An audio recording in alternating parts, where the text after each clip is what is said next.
本日はご対応のところ、本講演会にお集まりいただきまして誠にありがとうございます。私、司会の脇坂と申します。どうぞよろしくお願いいたします。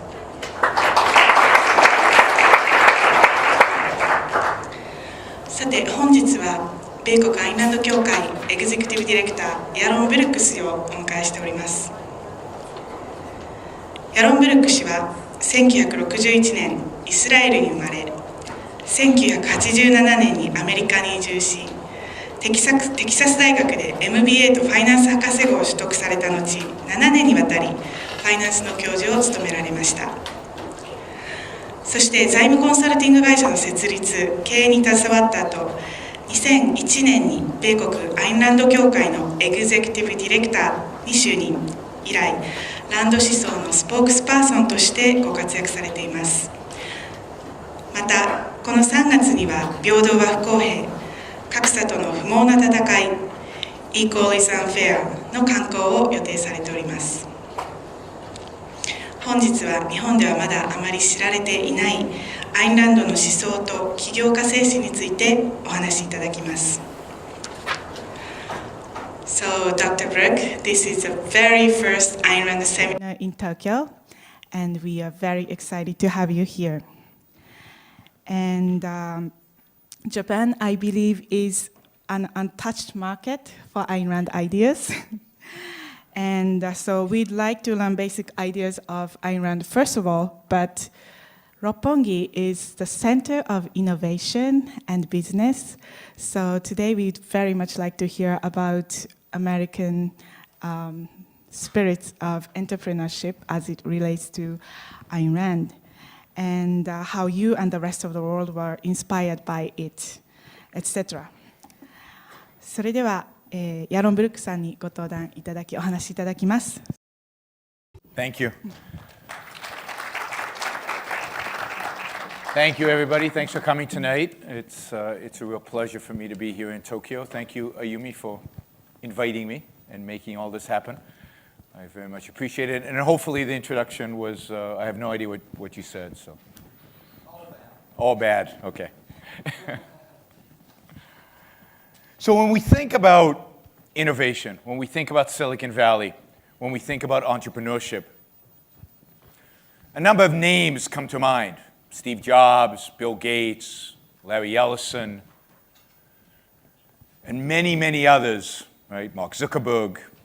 You can probably populate that field with many others from Silicon Valley. And it's not just the Silicon Valley today. I mean, think Hewlett-Packard, HP, right? They were there early on. Think about Andy Groves and the founders of Intel. And we could even go further back because Silicon Valley today represents innovation and entrepreneurship and creating new things and new technologies. But this didn't start in Silicon Valley. It didn't start in the last 20 years. This has a long history. In America, going back to people like Carnegie and Mellon and Rockefeller and JP Morgan and Ford and many, many hundreds of others, thousands of other great business leaders, entrepreneurs, innovators, creators, builders. And of course, here in Japan, I don't know their names, so you'll have to excuse me, but you know, the founders of Toyota and Honda and Sony and Mitsubishi and Hitachi and again, dozens of other companies that built the industrial, the innovative base of this amazing city that is right in front of us through these windows. What is common to all these individuals? What is common to all innovators, to all producers, to all creators that have created on this kind of a scale? What is unique to the Steve Jobses and the Bill Gates and the Larry Ellisons, the Hondas? The first thing I think that comes to mind is that these are individuals that have identified certain areas out there in reality that they can improve on, that they can make something better, that they can change our lives. You know, whether it was Steve Jobs who saw computers and said, I need to make them easy for people to use. I need to make them so that they actually add to human life. Or whether it was Henry Ford who wanted to make automobiles that all of us could drive. And then they applied thought, reason, logic to solving the particular problem that they faced. All of these individuals, every single one of them, is incredibly rational. They look out at the world, they accumulate facts, they see where the issues are, they see where the opportunities are, they integrate, they come up with brilliant new ideas, and they put those ideas into action. All of these individuals are the epitome of rationality, of reason applied to the problem of making this world better for all of us. And they have made the world a much better place for all of us. So these are incredibly smart people that work incredibly hard and who are incredibly focused on a particular problem which they solve, but that doesn't satisfy them, right? It wasn't good enough for Steve Jobs just to solve our problem of developing a great computer.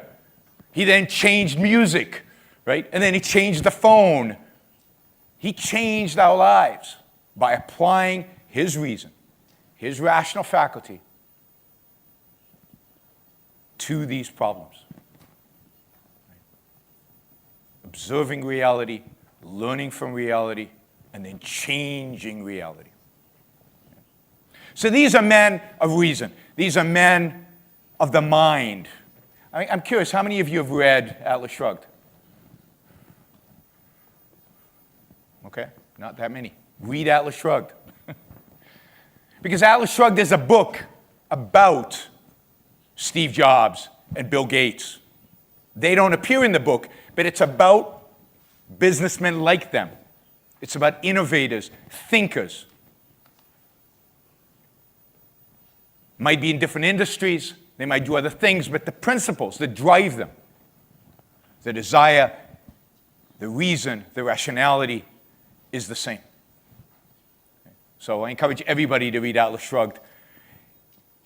Once you read Atlas Shrugged, you understand the great industrialists, the great producers, the great innovators of our time and of the past. So the great innovators are men of reason. They use their mind. And they are incredibly independent. These are individuals that don't go by what everybody says you should do. They don't conform to some standard. They break the standards. They shatter the standards. They create their own standards. They rise above conformity, above what the masses want. I mean, it's wrong to think of business as satisfying consumer demand. Because I can tell you, I did not demand one of these. I had no idea. I couldn't imagine this. So how could I demand something I couldn't imagine? Steve Jobs made me want one of these by creating something efficient and beautiful. I only demanded it after it was already in existence. Steve Jobs created demand. Great businessmen create demand. They don't satisfy. They create. And that requires incredible independence. Basically says, I know what you will want. You don't know what you want, but I know what you will want. And I will create the things that you will want. That's a very rare and very courageous thing. Because these people don't just spend a lot of time, they risk everything on these creations.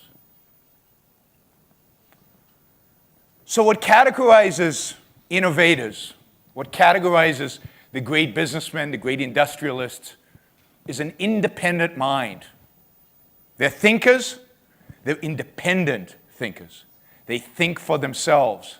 They're disruptors, Think of Uber right now, right? Disrupting.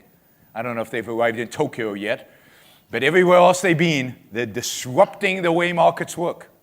And basically, the founders of Uber said, we know how to do this better than anybody else. You guys don't know how to do transportation.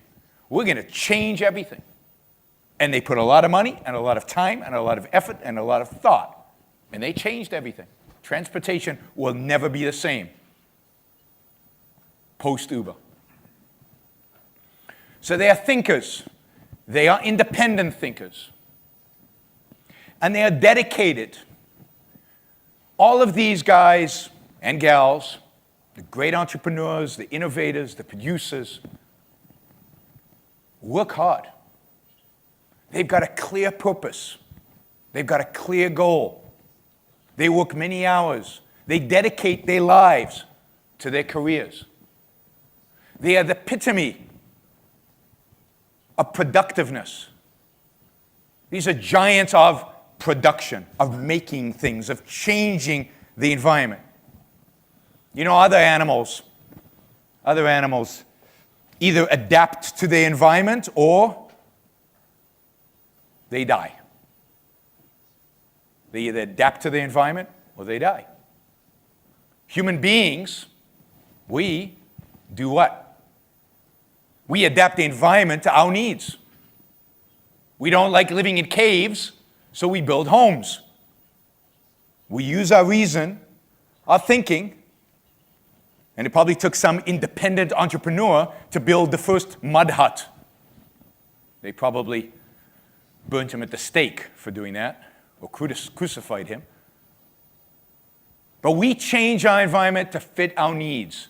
We need shelter, so we build shelter. We don't wait to discover the next cave. We build skyscrapers.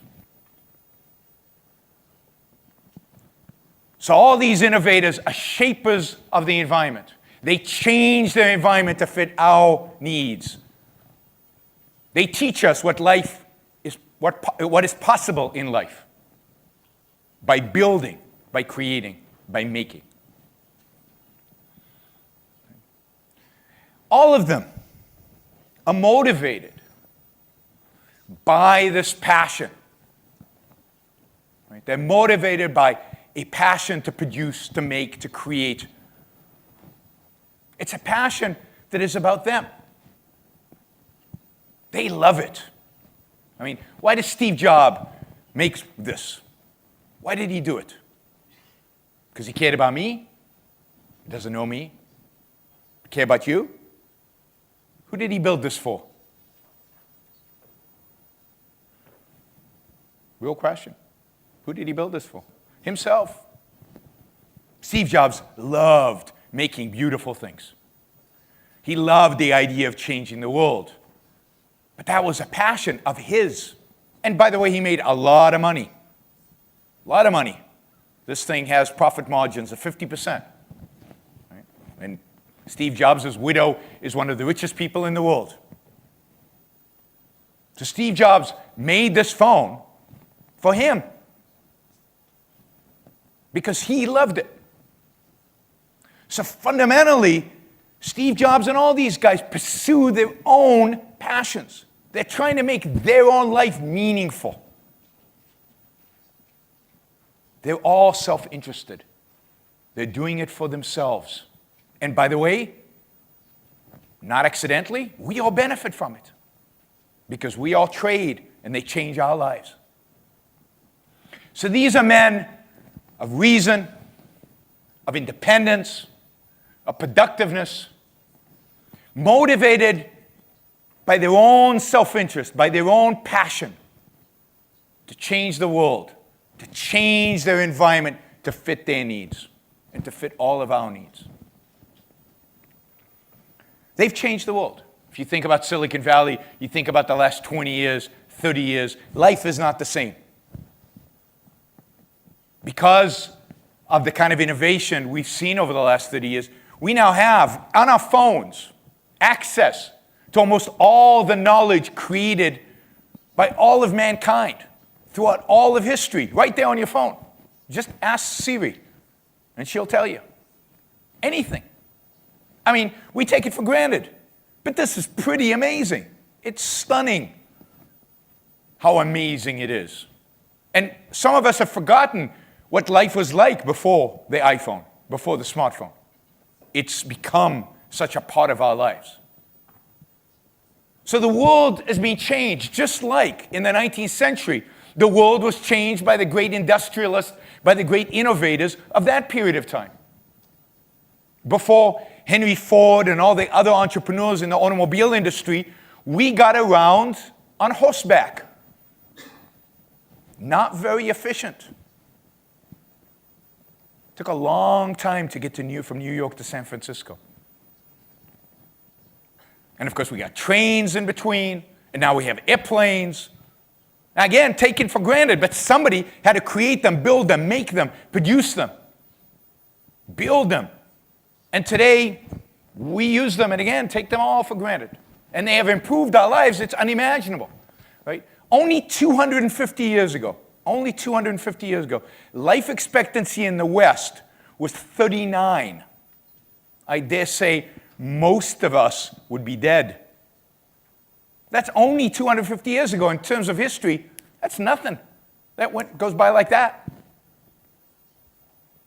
And yet, today we live to be 80, 90.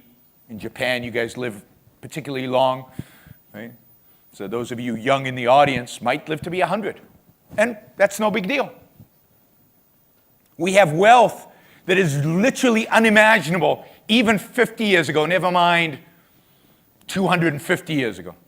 The poorest person in the world today, or in the West today, poorest person in the West today, is far richer than the richest person was. Certainly 250 years ago, maybe even 50 years ago. Just think of how rich the iPhone makes you in terms of knowledge, in terms of information, access. So these industrialists have changed the world. These businessmen have changed the world and have made all of our lives profoundly better. And how does our culture treat them? How do we treat them? Now, it's true, there's a certain level of admiration for the Silicon Valley entrepreneurs, a certain amount. We understand, to some extent, the contribution they give us. But do we admire them for how they've made their own lives better, our lives better?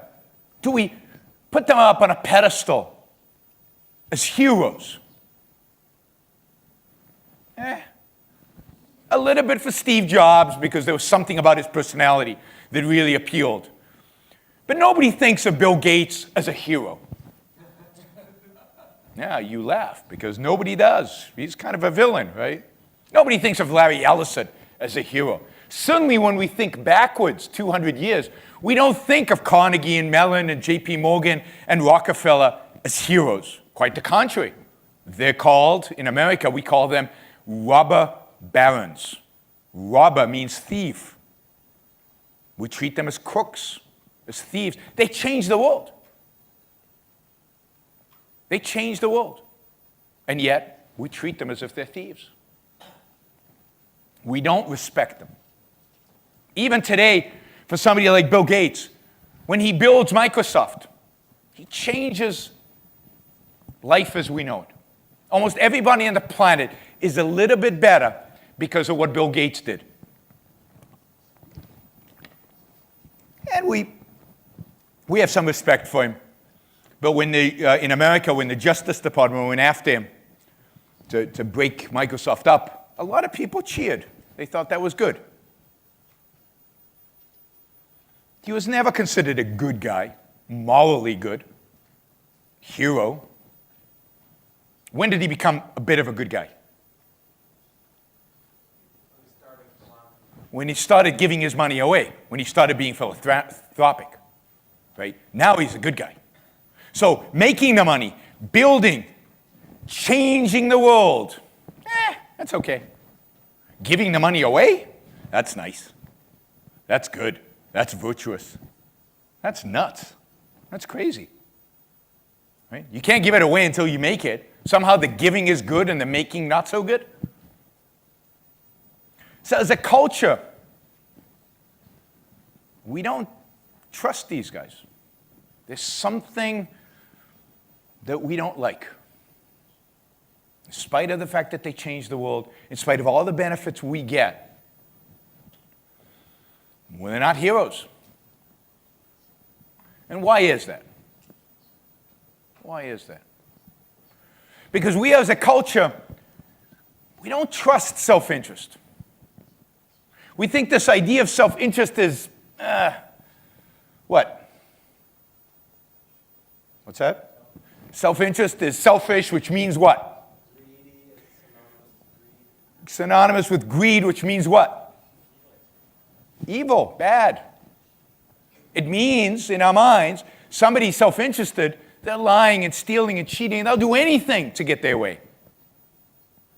And that's so being inculcated into our thinking, into everything we believe, that we associate these great benefactors of mankind, great producers, great creators, with really, really bad things because we know they're self-interested. We know they do it because it's their passion and it's what they really want, and they build this stuff in their own image, right, based on their ideas. They don't ask us. And we associate that is the same term we use, self-interest, with lying, stealing, cheating. We mix the two up. And as a consequence, we don't trust them. If they're self-interested, they must be crooks. You know? So as a culture, we demean their achievements. Yeah, we have this mixture. We somewhat admire them, but not too much. Not too much.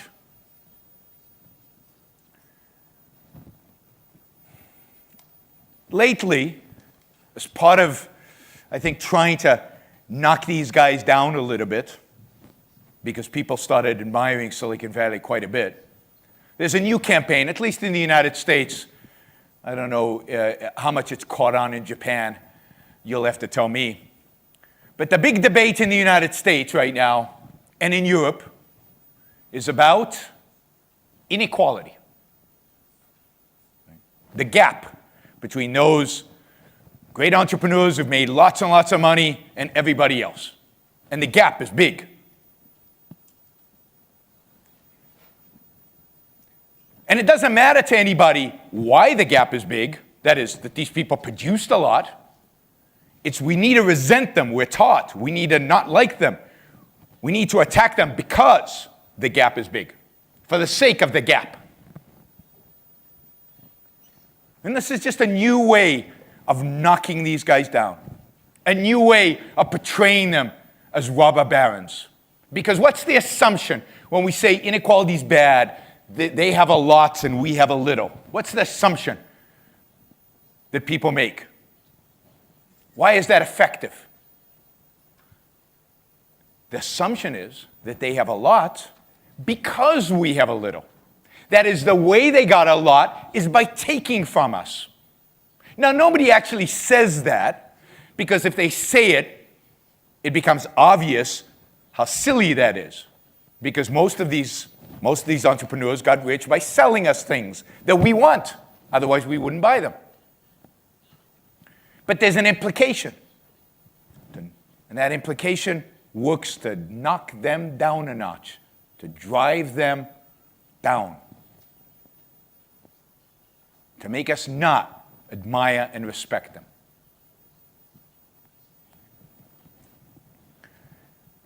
Ayn Rand's view is very different. Ayn Rand proposes or discovered an ethic that is pro-human achievement, that admires achievers. Why? She looked around. She looked at history. She looked at the world which we live today.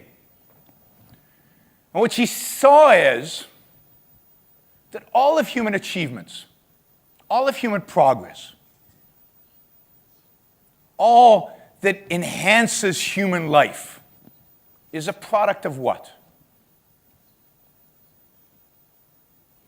It's a product of human reason. It's a product of rationality.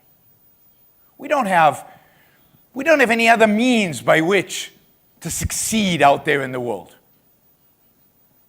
It takes human ingenuity, human thought, to figure out how to survive. If you look around the room, as an animal, we're weak, we're slow, we have no claws, we have no fangs. You can't run down, I don't know, do you have bison in Japan?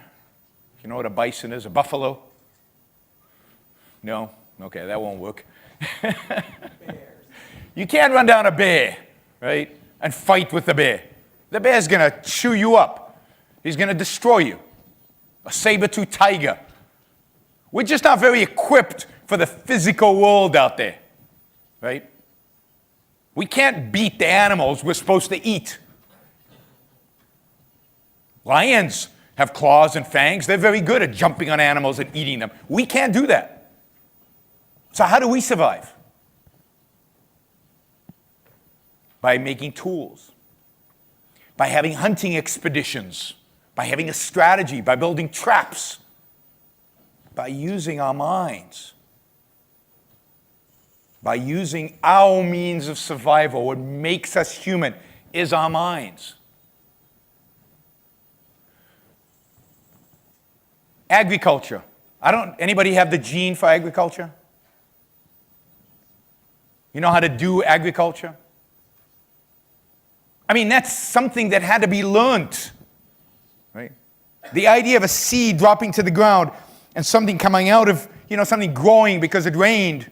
Some Einstein of his day had to figure that out. It probably took 100,000 years of people observing that until somebody said, aha, I got it. Right? We laugh because we take it for granted. Because when we were this small, we were taught that that's what happens. But somebody had to discover it.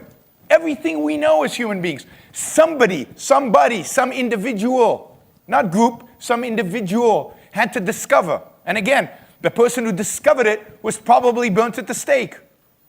Because that's what we do with great innovators and have for all of history. But somebody had to think of it. And then somebody had to take that discovery and turn it into a business. We call that agriculture, right? Some Bill Gates of his day said, oh, seeds, ooh, I can take a bunch of them. And I don't even know the terms in agriculture and what you do, right? I make a whole business of producing food.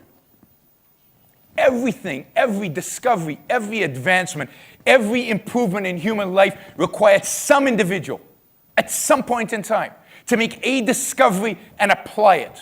In other words, to use his mind, to think, to use his reason and his rationality to figure out something new.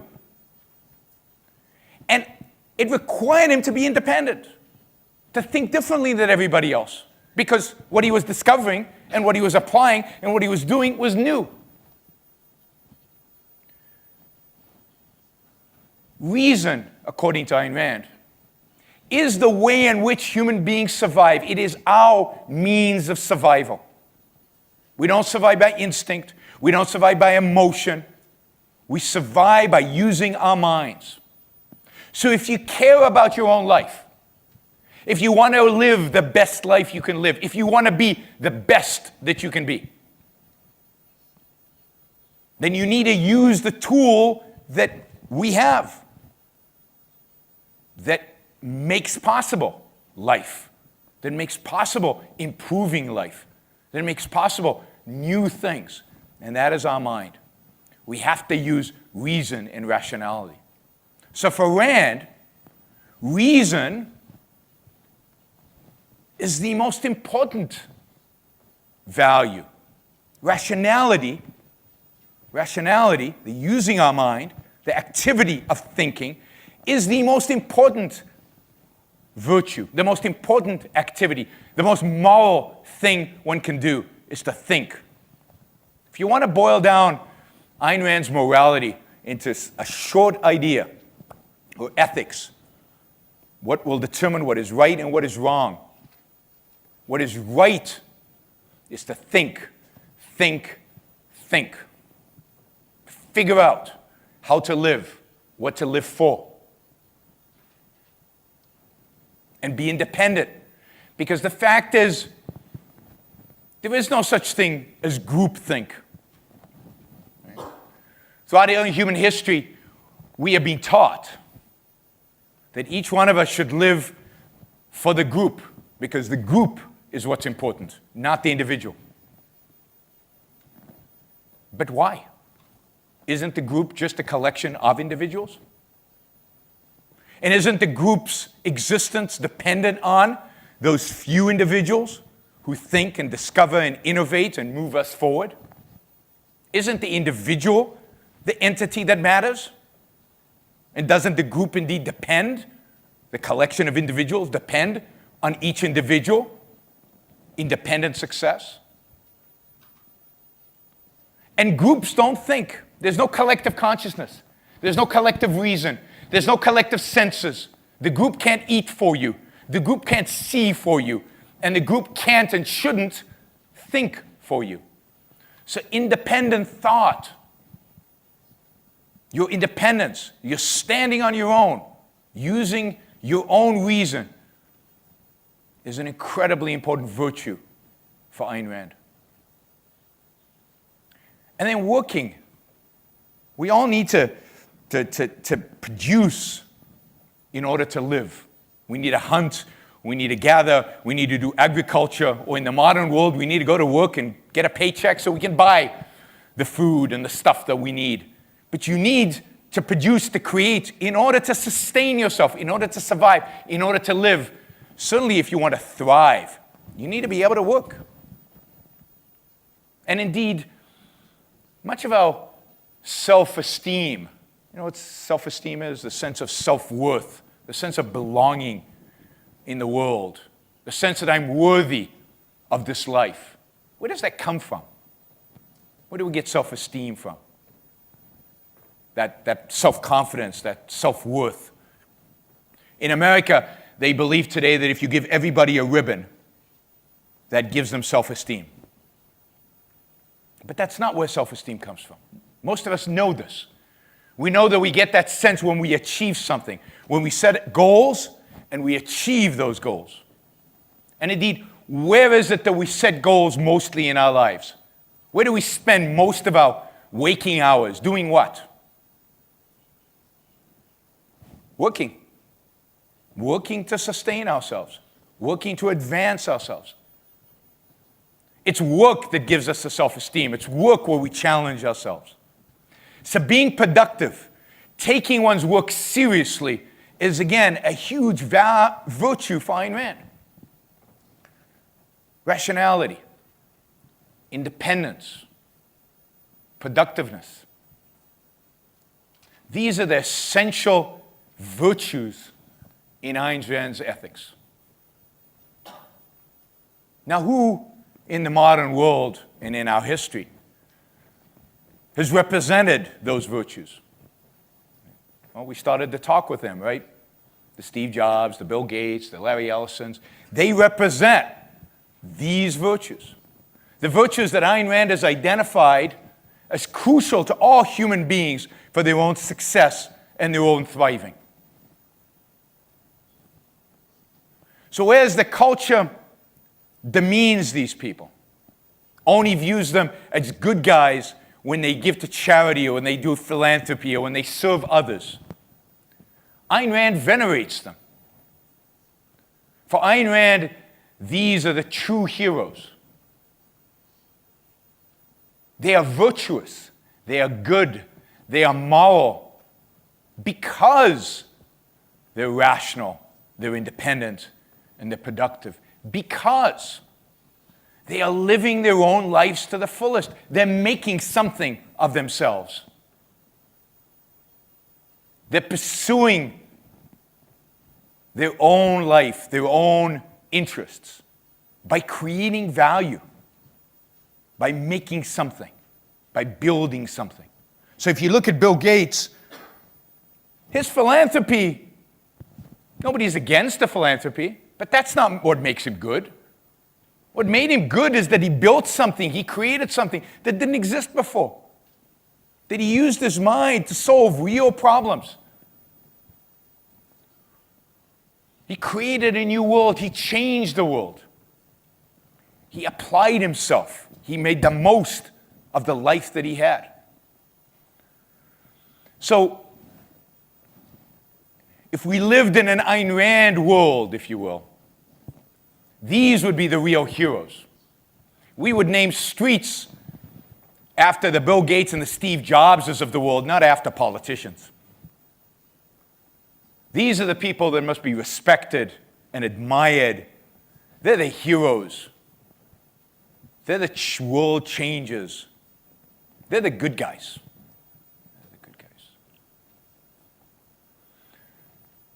So, read Ayn Rand, read Atlas Shrugged. It's inspiring, it's exciting. It's exciting and inspiring not only because it explains the great businessmen of today and of the past, but because all these virtues, being rational, being independent, being productive, apply to every single one of us in our own lives.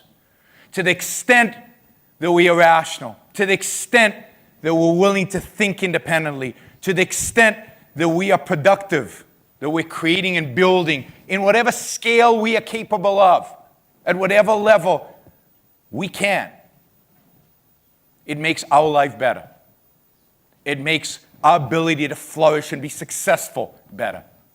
It makes it possible for each one of us as individuals to be happy and to prosper and to flourish. Thank you all.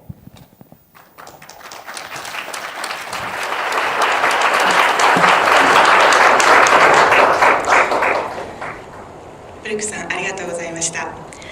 アインランド協会エグゼクティブディレクター、ヤロン・ブルックさんにご講演いただきました。